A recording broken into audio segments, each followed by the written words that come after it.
my French, SOBs. When I found out that a number of these 131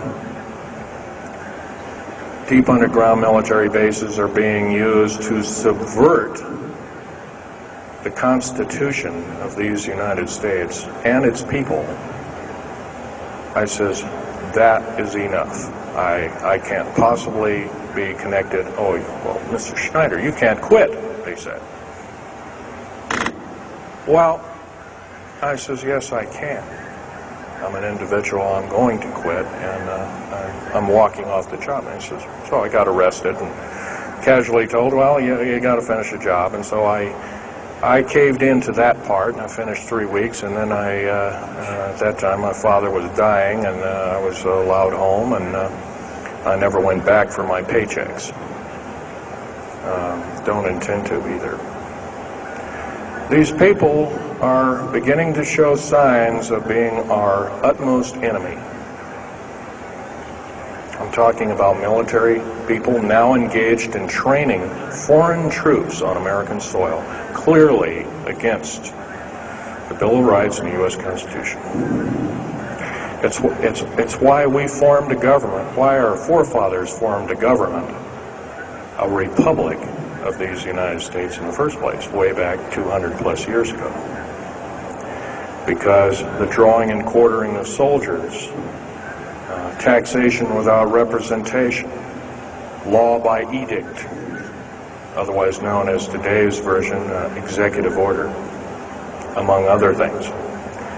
The very reasons that we became, in quote, free, a free republic, a free society, possibly one of the greatest nations to ever be a nation on this earth,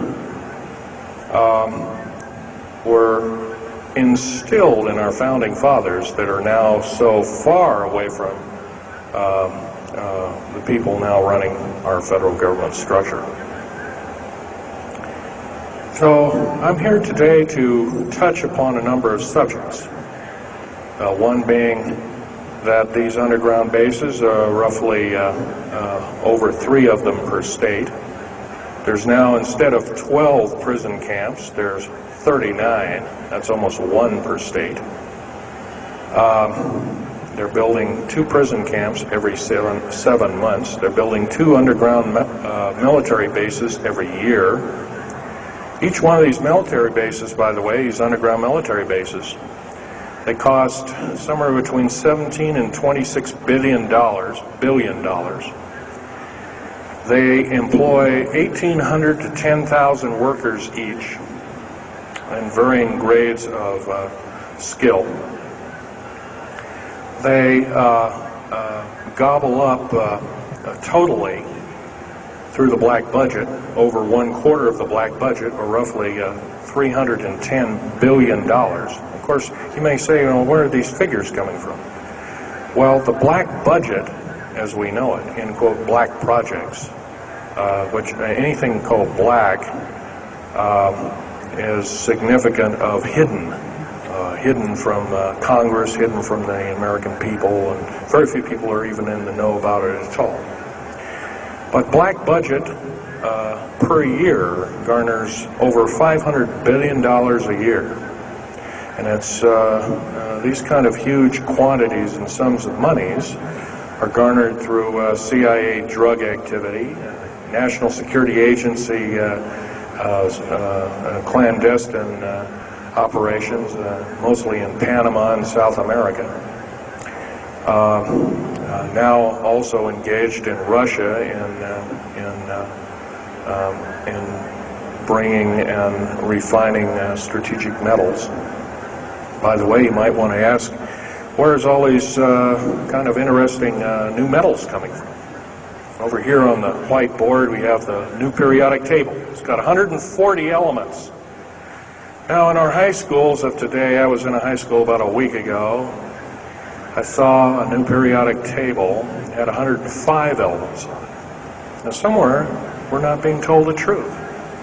We're being lied to at every turn and every corner. We're considered less than morons. So the government has made itself an entity, an independent taxing body, an entity into itself, and isn't accountable to anybody, not even the so-called New World Order. They just go ahead and do everything willy-nilly as they please.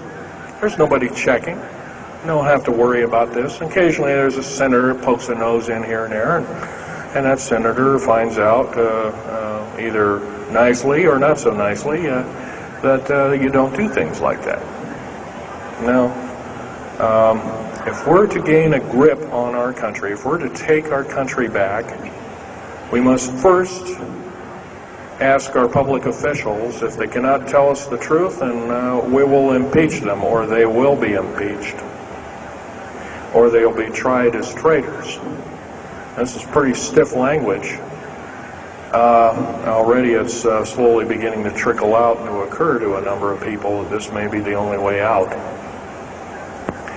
Also, our founding fathers, George Washington, Patrick Henry, and a few of the other ones, came up and said that you don't want to let the beast out of the box. And they were talking about a runaway government. You don't want to allow your government to become like England at that time. And so they warned us about this very same kind of thing. First of all, the United States is not a democracy. It's not a republic anymore. It should be a republic. That's to the republic for which it stands, one nation under God. Why we can't even pray in the public schools anymore. We have to have a Supreme Court judge or group of them, plus Janet Reno and company, among other things, telling us what to do. Interpret for us as if we cannot read with our own two eyes and understand with our mind. This, of course, is bad policy all the way around.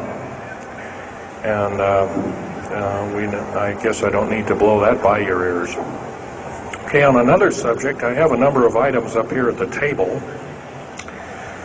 One of which here is, if I can show it, is a heavy hunk of rock indeed. It has a weight of about a little bit more than a pound, 2.5 times the weight of uranium. It's not radioactive, can never be made radioactive. It's composed of earth, rare earth, clays, and powdered metals, as well as an alien element, mostly from crashed, retrieved flying saucers and those of the kind that have happenstance to crash in our deserts and backyards, so to speak. It's called muronite. This is employed in every stealth aircraft, every black jet, throughout the black budget. Also in the very small quantities in the skins of black helicopters, muronite. Here's another thing. Here's a piece of probably the purest titanium you'll ever hear or see. It's so pure, it's also composed with other alien elements to make it extremely tough. It's capable of withstanding temperatures in excess of 7,000 degrees Fahrenheit. Our new Phoenix-class submarines, of which we're building 2 a month right now. Phoenix-class submarines is a black budget program. Each one of those submarines costing $208 million just for the titanium hull, which is made of this material. Approximately 10,000 pounds of it. Now, we've got, supposedly, as of the data right now, we've got 106 of these submarines. They're plying the waters and the waves. They can dive to a depth of over 7,000 feet and hold that for 3 months. It's a fantastic submarine indeed.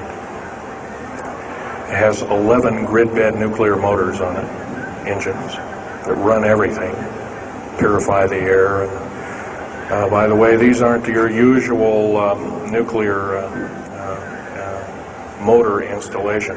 They're very small. They're probably no bigger than this podium, weighing less than 3,000 pounds, putting out as much as the equivalent of 3 aircraft carriers of the Enterprise class.